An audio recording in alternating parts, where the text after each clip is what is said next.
Ready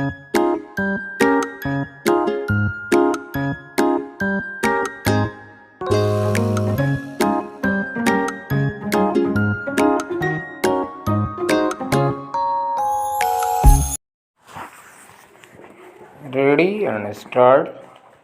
महोदय, कोसी नदी, जिसे शोक और दुख का सूचक माना जाता है, इस वर्ष फिर अपने प्रकोप से महान हानि का कारण बनी।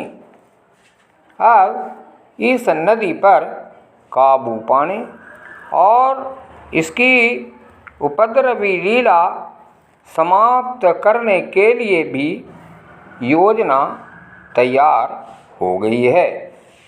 इस योजना की रूपरेखा तैयार हो चुकी है और निर्माण का काम हाथ में लिया जा चुका है। आशा है इस योजना के निर्माण से बड़े पैमाने पर जनसाधारण को सेवाएं उपलब्ध होंगी। जब यह नया परीक्षण सफल होगा तो महान योजनाओं के निर्माण में और भारत की महान जनशक्ति के उपयोग के संबंध में हमारी जानकारी और अनुभव में महत्वपूर्ण वृद्धि होगी। औद्योगिकरण के क्षेत्र में उन्नति, उत्पादन में और अधिक वृद्धि और भारत की प्रति व्यक्ति आय में वृद्धि विचाराधीन वर्ष की कुछ महत्वपूर्ण बातें हैं।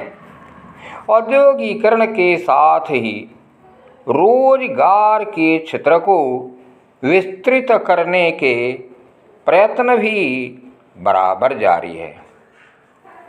कुटीर उद्योगों को और घरेलू धंधों को प्रोत्साहन देकर औद्योगिकरण और रोजगार में समुचित संतुलन स्थापित करने का प्रयास किया जा रहा है।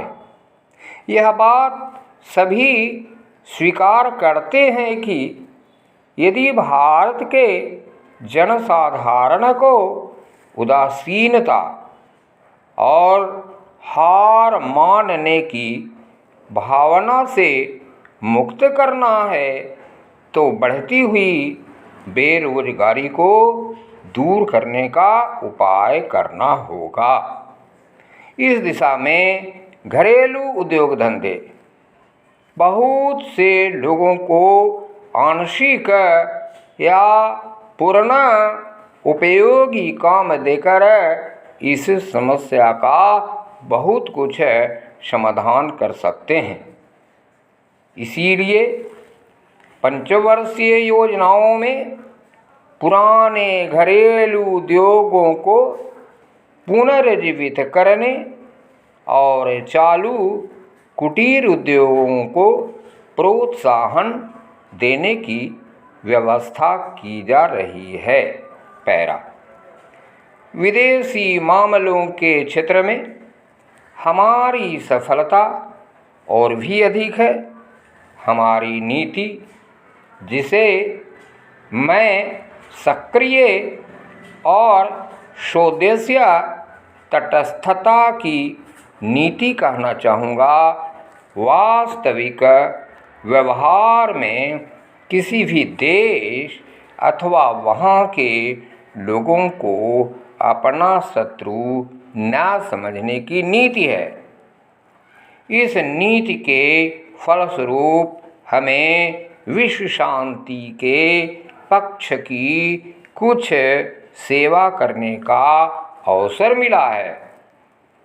हम प्रसन्न और आभारी हैं कि संसार के राष्ट्रों में भारत का स्थान इतना ऊंचा है। इंडोचीन निरीक्षण और नियंत्रण अंतर्राष्ट्रीय आयोग की अध्यक्षता हमने स्वेच्छा से स्वीकार की है और हमारे नागरिक यथासाध्य उस देश में शांतिपूर्ण निर्वाचन संबंधी समस्याओं का सामना कर रहे हैं।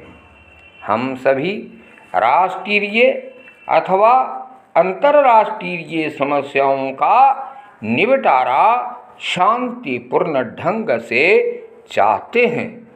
मुझे बहुत प्रसन्नता है कि भारत में फ्रांसीसी बस्तियों की समस्या शांति और सद्भावना के वातावरण में सुलझ सकी है।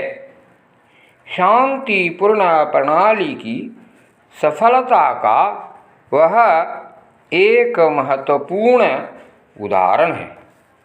दुर्भाग्य से भारत में पुर्तगाली बस्तियों की ऐसी ही समस्या को सुलझाने की दिशा में प्रगति नहीं की जा सकी। मैं आशा करता हूँ कि पुर्तगाल इन बस्तियों में रहने वाले लोगों के स्वाधीनता के अधिकार को स्वीकार करेगा और फ्रांस और ब्रिटेन की सरकारों का अनुसरण करेगा।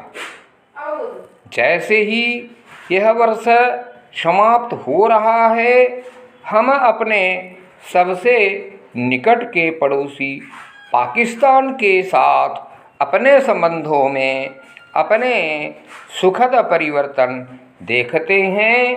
पाकिस्तान के लिए हमारे हृदय में सदैव से पूर्ण सद्भावना और शुभकामनाएं हैं।